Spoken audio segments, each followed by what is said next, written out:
ఏలూరు జిల్లా ద్వారకతిరుమల మండలం ఐఎస్ జగన్నాథపురం పంచాయతీ పరిధిలోని వైఎస్ రామాంజపురం గ్రామంలో వెలసి ఉన్న యశోద రామాలయంలో కార్తీక మాసం ఆఖరి సోమవారం సందర్భంగా భక్తి శ్రద్ధల మధ్య ప్రత్యేక అభిషేకాలు పూజా కార్యక్రమాలు నిర్వహించారు. 108 బిందులతో స్వామివారికి ఘన జల అభిషేకం జరగగా అనంతరం మహా అన్న సమారాధనలో పెద్ద సంఖ్యలో భక్తులు పాల్గొని తీర్థ ప్రసాదాలు స్వీకరించారు.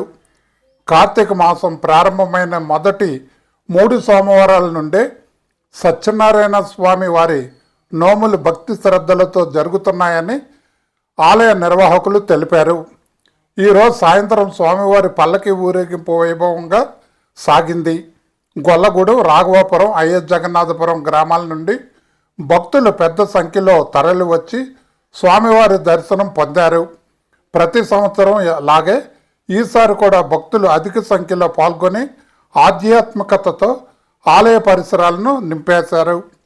మొత్తం ఈ కార్యక్రమాలను గ్రామస్తులు, కమిటీ సభ్యులు సమన్వయంతో చేయగా ఆలయ ప్రాంగణంలో అంగరంగ వైభవంగా ఉత్సవాలు నిర్వహించారు.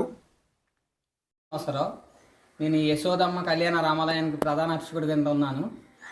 ఈ ఏలూరు జిల్లా ద్వారకతిరుమల మండలం ఐఎస్ రామాంజపురం అనే గ్రామంలో యశోదమ్మ కళ్యాణ రామాలయం నిర్మించడం జరిగింది.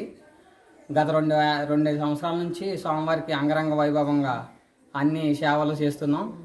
ఈ కార్తీక మాసం సందర్భంగా ప్రతి సోమవారం సత్యనారాయణ స్వామి వ్రతం జరిగేది. అనంతరం మహా అన్న ప్రసాదం జరిగేది. ఆ తర్వాత ప్రతి ఏకాదశికి మనం హరినామ సంకీర్తన అనే భజన కార్యక్రమం జరుగుతుంది. దాంతోపాటుగా స్వామివారికి ఇంకా కొంచెం కళని పెంచాలనే ఉద్దేశంతో ఊర్లో ఉన్న అందరితో కోలాటం నేర్పించడం జరుగుతుంది. కోలాటం టీం ఒకటి తయారవుతుంది.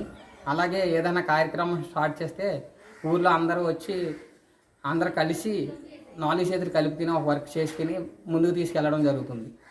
ఏ తారతమ్యాలు లేకుండా, కులమత భేదాలు లేకుండా స్వామివారిని అన్ని కార్యక్రమాలు మంచిగా జరుగుతున్నవి. అలాగే ఇంకా జరగాలని కోరుకుంటున్నాం. ఐఎస్ రామాంజపురం మా రామాలయం పేరు యశోదమ్మ కళ్యాణ రామాలయం.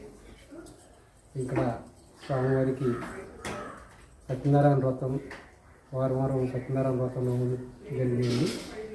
అలాగే ప్రతి వారం కూడా ఏకాదశికి హరినామ సంకీర్తన భజన ఉంటుంది ప్రతి నైటు. అలాగే సోమవారం అన్న సంతర్పణ భజన కాలక్షేపం. ఈరోజు స్వామివారికి పాలాభిషేకం, మంచి పాలాభిషేకం. అలాగే 108 బిందులు ఉత్తరకాశీ అయిన ఎరకాలం నుండి నీళ్ళు తీసుకొచ్చి స్వామివారికి అభిషేకం చేయడం జరిగింది. పాలు, నెయ్యి, పంచదార, తేనె వీటితో అందరూ పంచామృతాలతో చక్కగా జరిగేయండి.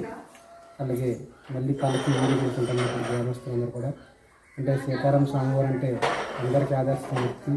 ఆయన నుంచి అందరూ కూడా నేర్చుకున్నారా, తండ్రి ఎలాగ ఉండాలా, తల్లి ఎలాగ ఉండాలా ఏంటనేది స్వామివారి నుండి రామాయణంలో అందరూ కూడా నేర్చుకున్నాం. కాబట్టి ఆయన నడకలో సీతారామ స్వామివారి నడకలో అందరూ కూడా గ్రామస్తులందరూ కూడా నడవాలని కోరుకుంటూ ఇక్కడ ఎంతో వైభవంతో స్వామివారికి ప్రతి సోమవారం అన్నదానం, భజన కీర్తనలు చక్కగా అన్నీ కూడా జరిగేయండి. గ్రామస్తులందరూ కూడా చక్కగా సహకరించి ఈ యొక్క వైఎస్ రామాంజపురం యశోదమ్మ కళ్యాణ రామాలయం ఎంతో అభివృద్ధిలోకి తీసుకెళ్ళాలని మేము ఒక 200 మందికి చేస్తే 300 మందికి 400 మందికి అది వచ్చే అతను ఏంటంటే స్వామివారి మహిమ, అమ్మవారి మహిమ.